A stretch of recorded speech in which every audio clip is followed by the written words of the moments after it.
코레일이 과징금 폭탄을 맞았습니다. 1월에는 3개 사유를 이유로 18억 원, 3월에는 6개 사유를 이유로 19억 2천만 원이 부과돼서 도합 37억 2천만 원이 부과됐죠. 국토부는 역대 최고 과징금이라고 직접 밝히며 매운 회초리를 들었습니다. 그래서 리얼캐스트가 좀 알아봤습니다. 최근 철도 사고가 얼마나 늘어났는지, 무슨 일이 있길래 인명피해가 끊이지 않는지 확인해봅니다. 구독과 좋아요, 알림 설정부터 부탁드립니다.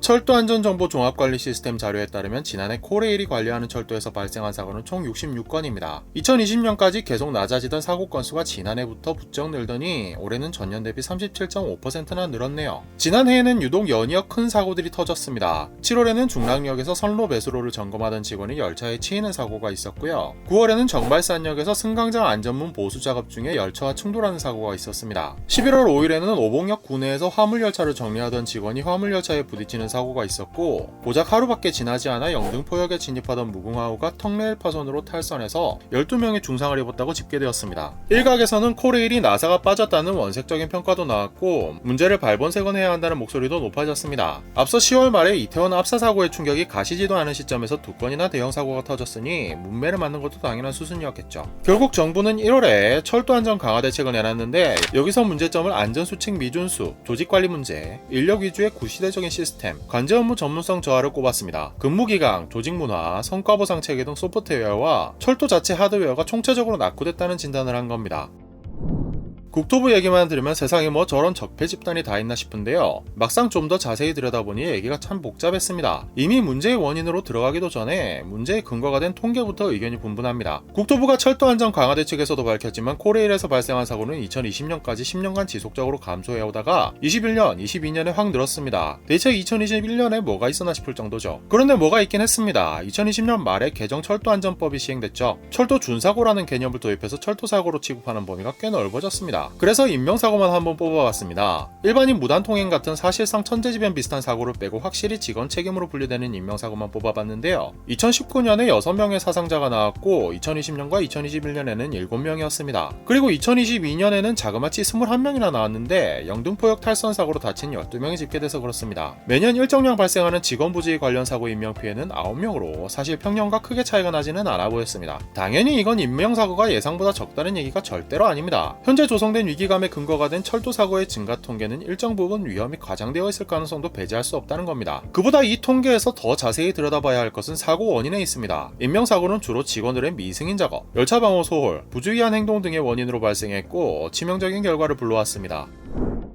항목만 보면 대체 직원들의 근무기간이 어떻게 된 건가 싶을 수 있습니다. 시스템에 결함이 없다고 전제한다면 근무자들이 안전수칙을 무시하고 일을 대충 하니 이런 사단이 터졌다고 볼 수밖에 없거든요. 특히 열차 방호 소홀은 문제가 큽니다. 산업안전보건법 관련 규칙에서는 궤도를 보수 점검할 때 반드시 열차 운행 감시인을 두게 하고 있습니다. 그리고 이 열차 운행 감시인은 감시 이외에 어떤 업무도 할 수 없게 정하고 있죠. 이건 매뉴얼도 다 갖춰져 있으니 틀리지 않게 수행하게만 하면 될 텐데 실제 현장에서는 자리를 비워 큰 사고가 터지는 일이 종종 발생합니다. 매년 사망자가 나오는 데도 좀처럼 고쳐지질 않아요. 중랑역 사고 원인도 바로 이 열차 방호 소홀로 판명났습니다. 그런데 막상 현장에서는 억울함을 토로하고 있습니다. 이건 단순히 근무기강의 문제가 아니라 인력 부족으로 나지 않았어도 될 사고가 나고 있다는 주장입니다. 인력이 부족하니 열차 감시원이 열차만 감시하고 있을 수가 없다는 거죠. 비단 열차 감시만 문제가 아닙니다. 철도노조는 당시 오봉역 사고의 경우 3명이서 해야 할 입판 작업을 단 2명이서 하는 바람에 사고가 났다고 주장했습니다.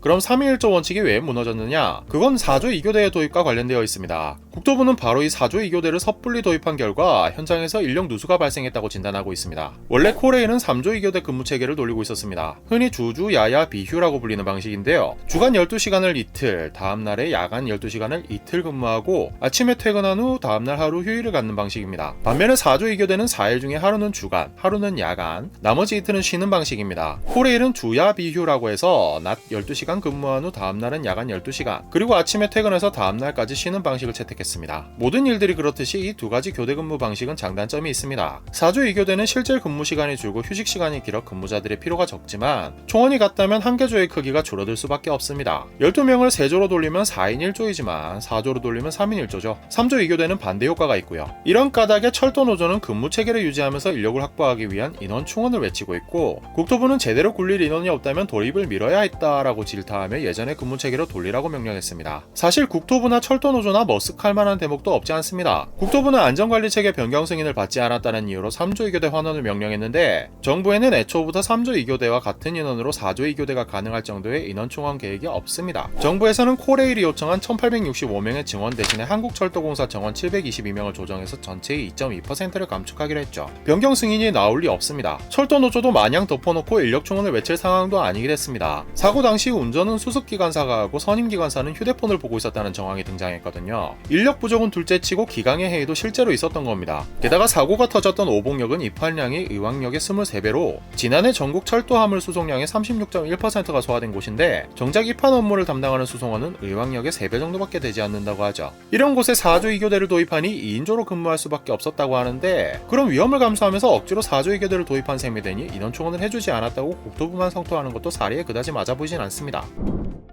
소프트웨어와는 별개로 낙후된 철도 시스템 자체의 문제도 지목되고 있습니다. 애초에 요즘 같은 시절에 무전기로 기관사에게 연락해서 차량을 정리하는 시스템이 존속하는 것 자체도 신기할 지경이죠. 운전자 눈을 가려놓고 밖에서 무전기로 주차를 시키는 셈이니 사고가 안 나는 게 더 이상합니다. 그 와중에 인원까지 부족하다면 문제가 훨씬 더 크겠죠. 그럼 적은 인원으로 보다 많은 입환 업무를 처리할 수 있을 정도로 자동화된 시스템을 도입하는 방법도 있지 않을까요? 놀랍게도 그런 시스템이 없지도 않고 실제로 도입도 추진됐다고 합니다. 리모컨으로 차량을 조종하는 무선 입환 시스템입니다. 자동차로 치면 원격 주차 보조 기능 같은 겁니다. 무전기로 손발 맞출 필요 없이 혼자서 작업하니 사고도 크게 줄겠죠. 선진국은 40년 전부터 도입을 했다고 하는데 우리나라는 유독 늦었습니다. 그래도 2016년 연구 개발에 들어가서 2018년에 테스트까지 진행했는데 아직까지 현장에 도입이 안 됐습니다. 심지어 예산까지 배정이 됐는데 불용 처리가 됐다고 하죠. 국토부에서는 현장 반응이 미온적이었던 탓이라고 평가하고 있습니다. 입항 과정에서 기관사의 일이 없어지고 따라서 정원이 감축되는 걸 우려했다는 겁니다. 이게 사실이라면 인력은 필요하지만 자동화는 싫다는 건 좀 이중적인 태도죠. 국토부는 이때다 하고 관련 업무 전반을 자동화 및 첨단화하는 스마트 유지 보수 마스터 플랜을 올해 하반기까지 수립하고 각종 첨단 장비를 도입하겠다는 계획을 밝혔습니다. 특히 오봉역, 태금역 등 차량 정리 작업이 빈번한 역사에 수동 선로 전환기를 자동으로 전환하고 무선 입환 시스템을 도입해서 사고 위험을 줄이겠다고 합니다. 그렇다고 또 국토부와 코레일이 그동안에는 시설이나 안전에 대한 투자에 적극적이었냐 하면 그건 또 의문입니다. 오봉역 근무 여건에 열악하며 어제 오늘 일이 아니죠. 안전 통로도 없고 노선이 가깝게 붙어있어 유사시에 피할 구석도 없습니다. 작업 환경이 위험한 걸 뻔히 알면서도 당장 굴러가니까 방치했다면 문제, 아예 작업 환경 자체를 몰랐다면 그건 그것대로 문제죠.